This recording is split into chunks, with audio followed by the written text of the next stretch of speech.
We are continuing our profile of the families of long-term care residents battling loneliness, confusion, and illness during the pandemic.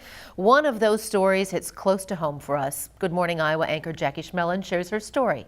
On June 9th, 2020, 3 months past Iowa's first identified COVID case, it was decided that my grandmother needed a higher level of assistance in long-term care, including hospice, and she was admitted to Acura Healthcare of Aurelia in northwest Iowa. From the moment she entered the building, she was put into quarantine, and we couldn't see her because they were already in lockdown, and we struggled to explain to her that this was her new home. My grandmother turned 103 this past December, and because of her age, she doesn't hear well, and she is of the generation where technology like a cell phone or an iPad held up to her just doesn't make sense.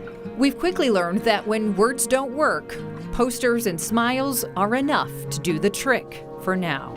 The staff at Acura Healthcare have gone above and beyond, making sure she is safe and always guiding her to the large front window so we can say hi. They have recently allowed one visitor to make contact with my grandmother, and that is my dog, Jack, who is able to share our love.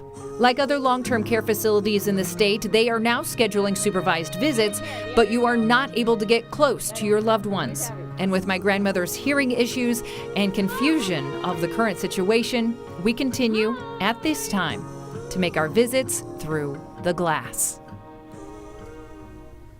Boy, this has been a hard year, Jackie. Thank you for sharing your story. First of all, we know this was very personal for you, but we do have some good news. Your grandmother has received the COVID-19 vaccine. So what are you most hopeful for in the future? So the concept of seeing my grandmother again, being in person, being able to hug her one last time, tell her, I love you one last time, thank you for everything you've done for us, didn't seem like a reality last year when she went into hospice care. But now that the vaccines are rolling out and things are improving and her health, I'm happy to say, is stabilized, the idea of being able to see my grandma in person and hold her is now becoming a reality once again. It's kind of a glimmer of hope down a very long and dark tunnel. But in the meantime, Stephanie, this is still my reality at this time. It's hard. It's been a hard year, Jackie. We're thinking about you and pulling for you and Grandma, and we can't wait to see that picture of you two together. Me too. Thank you. Thanks for sharing your story again.